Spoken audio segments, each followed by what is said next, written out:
Hello everyone, thank you for tuning in to Code Rhetoric with Tam Talk. In today's segment, we will be focusing on the conditions that play an integral part in the disease process, as well as taking a look at those conditions that do not play an integral part of the disease process. The guideline for the conditions is located in your ICD-10 coding manual under Section 1, letter B, numbers 5 and 6. Conditions that are integral part of a disease process guideline states that signs and symptoms that are associated routinely with the disease process should not be assigned as additional codes, unless otherwise instructed by the classification. Conditions that are not an integral part of a disease process guideline states additional signs and symptoms that may not be associated routinely with the disease process should be coded when present. Again, additional signs and symptoms that may not be associated routinely with the disease process should be coded when present. So in other words, if a patient presents with a diagnosis of influenza and they also have toe pain, those two codes can be coded together. Again, because toe pain is typically not associated with influenza. And you'll see that in our example as we move forward. In our first coding example, we're going to show how the signs and symptoms play an integral part of a disease process.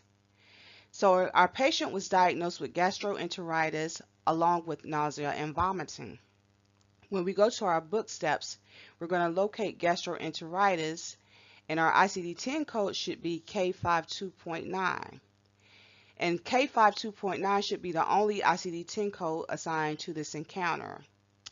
Our rationale for this is, again, the patient was diagnosed with gastroenteritis, and per the coding guidelines, the signs and symptoms that are associated or routinely associated with the disease process should not be assigned as additional codes unless otherwise instructed by the classification.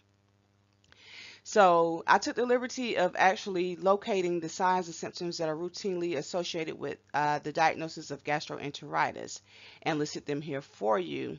And as you can see, we have watery diarrhea, nausea and vomiting, stomach pain and cramps, low-grade fever, headache, and dehydration. So again, we would not code nausea and vomiting as a separate ICD-10 code, again, because it is routinely associated with this type of disease process.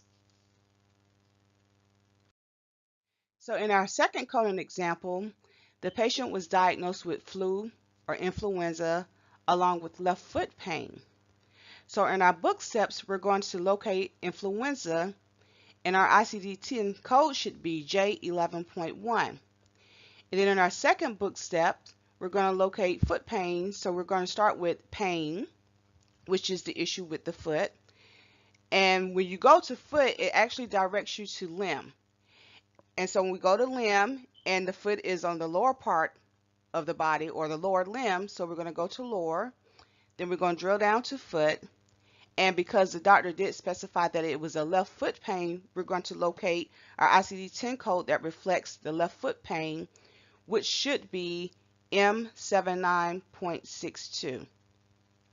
So our rationale for this coding example is, again, the patient was diagnosed with flu or influenza along with left foot pain.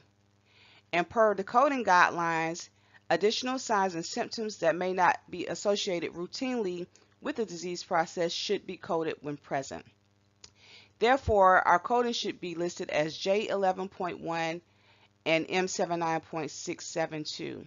So in this case, when someone has flu, we typically don't see that a patient also has foot pain associated with this diagnosis. So therefore, the two codes or two diagnoses should be coded on this encounter. So our coding tips for this segment is to always pay close attention to how the condition or status is documented, listed, or ordered. Secondly, determine if the signs and or symptoms are routinely associated with a definitive diagnosis. If so, do not code separately. And if they're not, it is appropriate to assign them as additional codes. Again, your diagnosis or your definitive diagnosis should be primary, and any additional diagnosis in the case where the signs and symptoms are not an integral part of the disease process, those should be coded as secondary diagnosis codes. Remember to code to the highest specificity. And also, when in doubt, always reference your coding guidelines.